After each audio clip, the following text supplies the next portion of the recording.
प्राणी के अंतःकरण में जिन दोषों के कारण अशुद्धि या मलिनता है, वे दोष कहीं बाहर से आए हुए नहीं है, स्वयं उसी के द्वारा बनाए हुए हैं। उनका अंतःकरण करने को शुद्ध बनाने में यह सर्वथा स्वतंत्र है।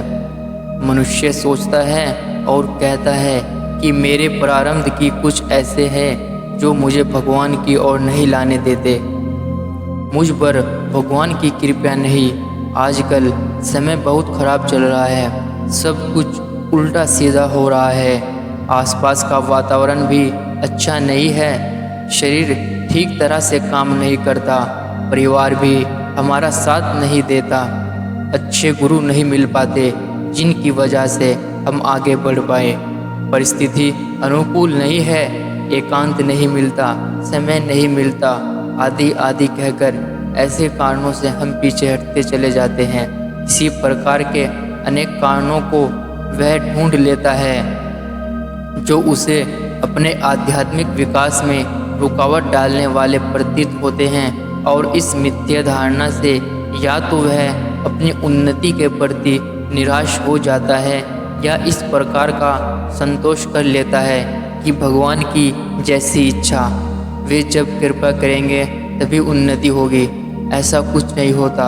मनुष्य को भी अपनी तरफ से पूरी मेहनत करनी चाहिए, परंतु वह अपनी असावधानी तथा भूल की ओर नहीं देखता।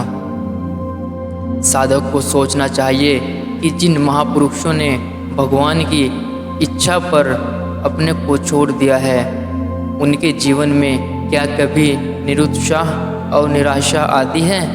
क्या वे किसी भी परिस्थिति में भगवान के सिवा किसी व्यक्ति या पदार्थ को अपना मानते हैं? उनके मन में क्या किसी प्रकार की भोग वासना शेष रहती है?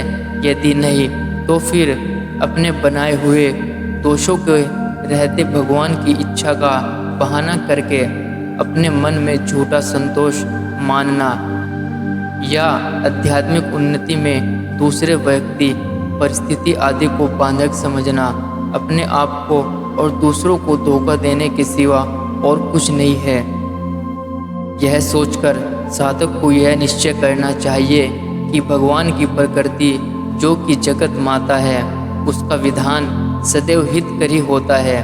वह किसी के विकास में रुकावट नहीं डालती, वरना सहायता ही करती रहती है। कोई भी व्यक्ति या समाज किसी के साधन में बाधा नहीं डालता और ना ही वह डाल सकता है। कोई भी परिस्थिति ऐसी नहीं है जिसका सदुपयोग करने पर साधन में सहायक न हो। भगवान की कृपा शक्ति तो सदैव सब प्राणियों के हित में लगी रहती है, वह सबका विकास करती है। जब भी मनुष्य उसके सम्मुख हो जाता है, उसी समय उसका हृदय भगवान की कृपा से भर जाता है।